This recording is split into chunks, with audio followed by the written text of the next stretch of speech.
access to vitamins and minerals, and she had unilaterally yanked that from the final reports.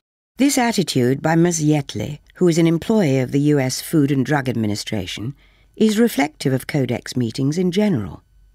In an attempt to shine light on those who are unilaterally making public policy in private, health freedom advocate John Hamill took a small video camera into 2 Codex meetings in 1998.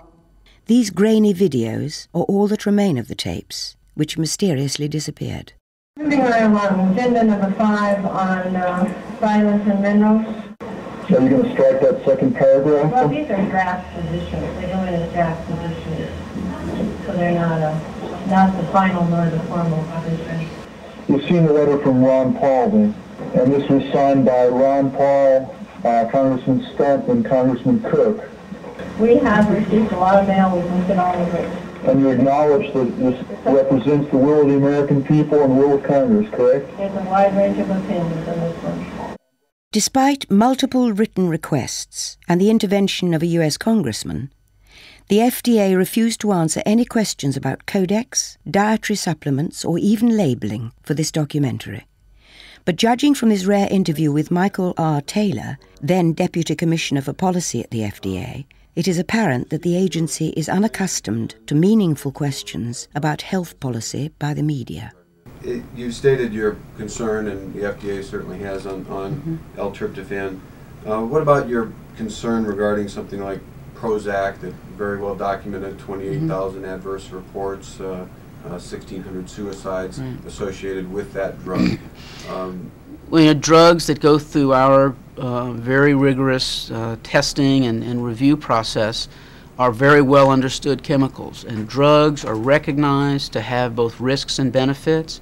That's why they go through a rigorous evaluation, and when those products are put out on the market, we have a good scientific understanding of both the risks and benefits, and that's laid out in very detailed labeling that physicians then use to decide whether to prescribe those products for their patients. Side effects are part of pharmaceuticals. That's recognized, and that's why we're so careful scientifically. There's just no comparison between that situation and what we are dealing with dietary supplements, which have not been subjected to that kind of study, have not been evaluated by FDA. And a large part of the problem with these supplements is that we simply don't know about their safety. We don't know about their benefits, yet they're being out there marketed in some cases, for serious disease-related purposes. There's a big difference. Well, obviously, they would say something along the lines of that it was the only natural alternative to some of these kinds of drugs, and that's a concern to people that want natural alternatives, I suppose. Right. And since the cases against Prozac have been so high, people would question whether or not the health risks of L-tryptophan, again, versus a Prozac and that kind of usage is judged under the same standards, if you will. Well, this really wasn't on the list of things we were going to get into today. Well, he mentioned L-tryptophan, and it just... As the producers tried to get an answer from the Deputy Commissioner of the FDA, L-tryptophan, so it really...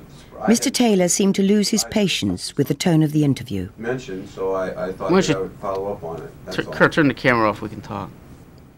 You know, I'm happy to talk about this. I don't want to spend the whole morning on it. But of course, Mr. Taylor was anything but happy to discuss the safety record of Prozac versus the amino acid L-tryptophan, which the FDA banned outright when Prozac was approved by the agency. And it is important to note that the Food and Drug Administration has assigned Mr. Taylor's wife, Christine Lewis Taylor, to the World Health Organization, where she is now chairwoman of the Nutrient Risk Assessment Project. I don't think that you can say that anybody at FDA has ever been a friend of dietary supplements. Anybody. They are friends of the classical reductionist scientific system that is based on cause and effect and doing a bunch of huge and costly studies, which are the backbone of the pharmaceutical industry, which are the driving force of our healthcare system, which is driving us into bankruptcy and killing between 200,000 and 700,000 people a year.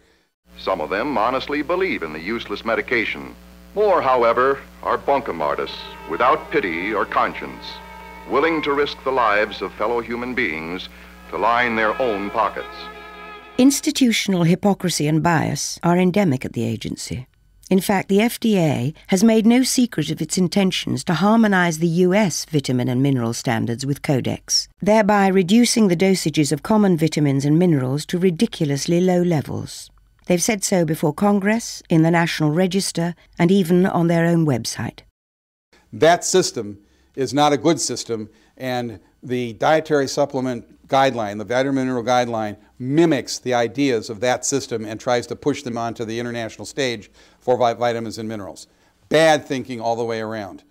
We are at a stage in society when a large number of people, consumers and patients, are waking up to the fact that the healthcare system that they've placed their trust in now for decades is not delivering the healthcare that they need. They're beginning to appreciate that very often if they have major diseases like cancer or heart disease, that the so-called solution to these diseases is in fact killing them. Today, all new drugs must be proved safe and effective before they can be marketed. In other words, the medicine must be safe and must do what's claimed for it. This is why we see this incredible growth in consumer demand for natural products. And of course, just as the consumer is starting to make decisions about what they want to do in healthcare, the regulators have decided, with a lot of pressure from big industry sectors, to say, you can't have it. It's reserved for us. When the WTO, the World Trade Organization, became a reality in the 1990s, the power of Codex was heightened immeasurably. This new worldwide body, devoted solely to the harmonization of trade standards, gave Codex the enforcement capability that had eluded it for decades. 2 US congressmen, a Democrat and a Republican, have a philosophical divide on free trade, but agree completely on the dangers of the WTO and Codex. Now, the WTO is said to be set up for free trade, and I happen to like free trade. I like low tariffs, and I like goods and services flowing across borders. I studied economics in college. I'm a skeptic of the whole theory of free trade, and it really crystallized around the NAFTA and the WTO agreements. I am a champion of national sovereignty, so I do not like the idea of getting involved in what the founders called entangling alliances. I remember talking to Mickey Cantor, the president's special trade representative, and I'd studied a little bit, and I said, I can't understand how we're going to bind ourselves to this agreement, which has a secret dispute resolution process, which has no rules regarding conflict of interest, and they will essentially preempt U.S. law. And then when you go to the next step of becoming a member of the World Trade Organization, means to me that we as a people and as a Congress, we give up too much of our responsibility and our prerogatives. I said, oh, no, you don't understand. They can't preempt our laws. I said, oh, you're right. They can just fine us for having our laws, and we can pay perpetual fines because we have laws that protect consumers of the environment, or we can repeal our laws. But now we're talking about turning it over to a world organization that's going to force harmonization. So it's working as designed as far as they're concerned, which is to protect corporate interests and overrule governments and stick it to consumers. And they'll do that under the name of free trade and globalization and pretend that they're on the side of freedom. But actually they're not. They're on the side of regulations and special interests and protection of certain big corporations. If there's a higher corporate good to be served by breaking the law, by having the FDA work with the Codex and try and drag the U.S. into this nightmare, then they're all for it, and they're doing it. So we do what the WTO tells us, and that's why I'm very leery of the WTO, and I'd just soon we get out of the WTO. This would be like the ultimate reaching of government into our personal health lives, which would be unbelievable, and not even our government, some bureaucratic, diffuse, multinational, secretive government. It's the power that's in the WTO that we have to deal with ultimately, and I don't like the trend.